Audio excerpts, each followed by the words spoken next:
Family Guy is undeniably one of the most silly, insane, and off-the-wall bonkers show to ever air on television. It's the epitome of random, with hilarious, unpredictable jokes one after another. However, I bet that there's a lot that you didn't know about this iconic cartoon.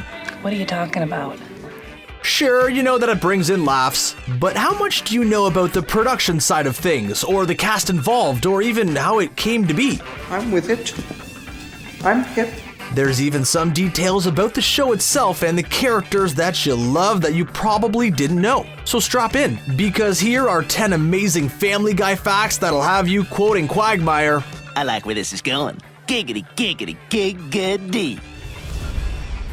Seth MacFarlane came up with the idea in college, kind of. Family Guy's creator and the person who voices a bunch of the characters is a fellow by the name of Seth MacFarlane. You may have heard of him. Before he blew up and became a Hollywood A-lister, MacFarlane studied animation at the prestigious Rhode Island School of Design. His thesis was actually a short film all about a witty dog and his owner.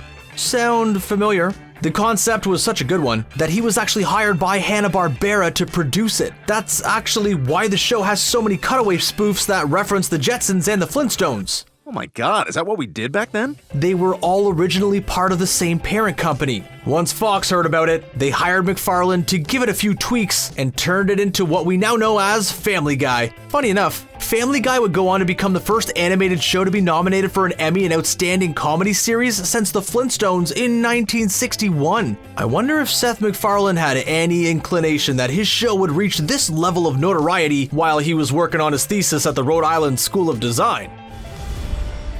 During the initial stages of production when Family Guy first started, the producers named each episode after a 1940s mystery radio show. You see, back in the 40s, long before streaming platforms and even before television, people would get their entertainment from the radio by listening into stories. A popular style of show was the mystery drama, which captivated listeners. Think about that for a second. It's almost tough to imagine a world without anything to watch. There was no such thing as visual entertainment, just audio. That's like one notch above reading. Crazy. So Family Guy decided to give that forgotten genre a subtle tip of their hat by titling their episodes after the now defunct genre. Episode 2 of Season 1 was even called I Never Met a Dead Man, in homage to a 30-minute radio episode from the year 1950. Ultimately, the producers decided that the overly sulky nature of these old-timey titles didn't really match up with the fun, slapsticky style of the show, and the idea was abandoned pretty early on. The character of Joe Swanson, Peter's paraplegic police officer neighbor, is voiced by actor Patrick Warburton. He's a popular voice actor, doing roles in a number of different big-budget movies and was even a prominent cast member on the show Archer. This is Buddy. He was also Elaine's boyfriend Putty on the show Seinfeld. The guy has been around for decades now, with a slew of recognizable titles populating his IMDb page. Hi, I'm Joe Swanson, and this is 30 impressions in 30 seconds. With that storied of a career, you'd assume that your parents would stop getting upset about what you're doing, right? I mean, with that level of credentials. He must have been in some pretty raunchy stuff along the way, no? Apparently not, as Warburton's mother has a major issue with the show Family Guy. She's a devout Christian who continues to beg him to quit the show. She's even written into the FCC requesting that they ban the show altogether. That must be really awkward for him on Bring Your Mother to Work Day.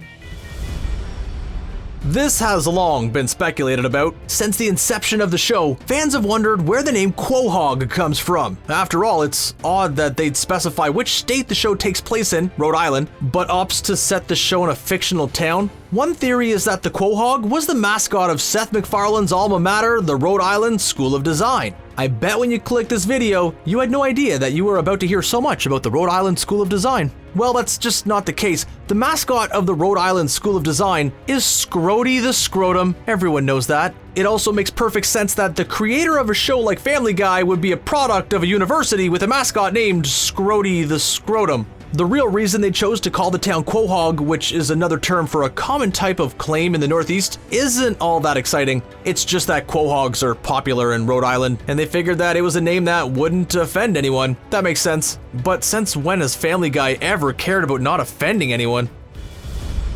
Star Wars buffs are gonna love this one. There's a famous scene from A New Hope that takes place inside of a bar. Die-hard fans know how much that scene has been analyzed and observed over the years, but there's a bunch of fun Easter eggs sprinkled throughout. Knowing Family Guy, if they're going to make a pop culture reference, they're going to go all the way with it. So when they did a homage to that famous bar scene in the episode It's a Trap, they made sure to sprinkle in more than a few familiar faces. Spotted throughout this drinking hole in outer space are characters from a bevy of different popular animated shows. You can catch a glimpse of Bender from Futurama, Coach John McGuirk from Home Movies, and Roger the Alien from American Dad. The latter makes the most sense. Not only is Roger an alien hanging out in outer space, but outside of the cartoon world, Seth MacFarlane is a producer of both shows. He basically just did his own crossover.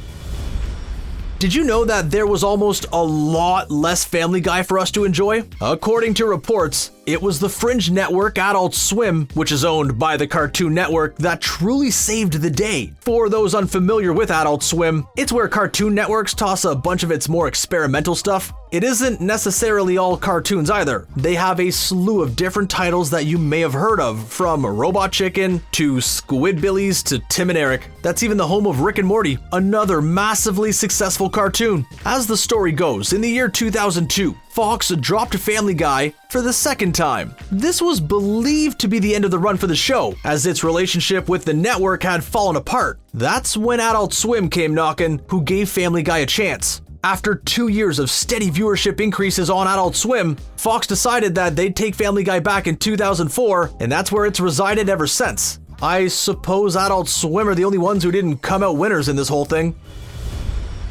The airing of the very first episode of Family Guy, way back on January 31st, 1999, was one of the most impressive debuts in television history. The pilot episode garnered a whopping 22 million viewers. To put that in perspective, the debut episode of The Simpsons, which is widely considered the gold standard of primetime cartoons, was only 13.1 million viewers. The reason for this massive debut? Well, aside from the fact that it's an entertaining show that people enjoy watching, is that it probably helped the numbers a little bit that it aired just after Super Bowl 33. Well, I guess you're right. There's just something about airing your show immediately following the largest television event of the year that, gives it a pretty strong head start.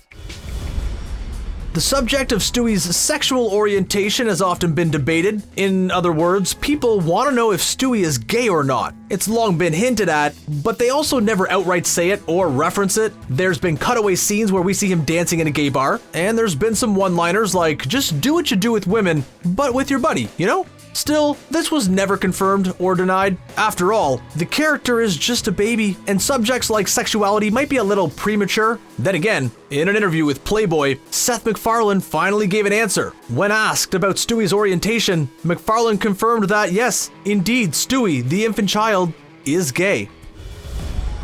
If you're a fan of the show, then you probably already know that the voice of Chris Griffin, eldest son of the Griffin family, is voiced by none other than Seth Green. You might recognize Seth as Dr. Evil's son from Austin Powers, but he's also the brains behind the hilarious show Robot Chicken. But Seth Green doesn't sound like Chris Griffin. What's with the voice? In fact, the way I see it, I'm the man of the house now. Apparently, Green's inspiration for the character came from a famous movie character, Buffalo Bill from Silence of the Lambs. What's the problem, officer? Yeah, that's who Seth Green is trying to channel every time he delivers a Chris Griffin line of dialogue. Funny enough, Seth Green had some stiff competition when it came to landing the Chris VO role. He wasn't the obvious pick from the very beginning. Apparently, William H. Macy auditioned for the part. It's my deal here, see?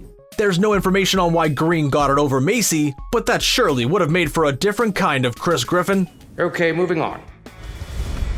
Writers often draw from their personal experiences and what they've lived through in order to write their material. Cartoons have writers? Sort of. They say write what you know, because that's what you'll be the most tapped into, allowing you to understand and convey things properly. A lot of the best things ever written were true to the authors, and Family Guy is no exception.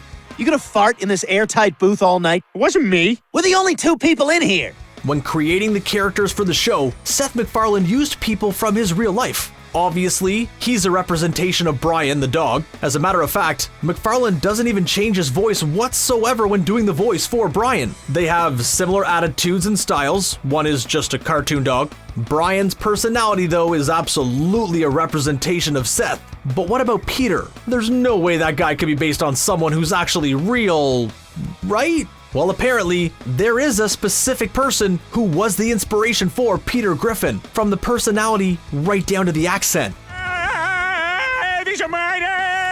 Seth MacFarlane based Peter Griffin on a security guard who worked at the Rhode Island School of Design while he went there. See, it all comes back to the Rhode Island School of Design. Hopefully this video taught you something new about Family Guy. Who's your favorite character on the show? Tell us who it is and why in the comments section below. Before you go, make sure to hit that thumbs up button and don't forget to subscribe to Screen Rant to stay up to date on all of our latest releases. Until next time, bye.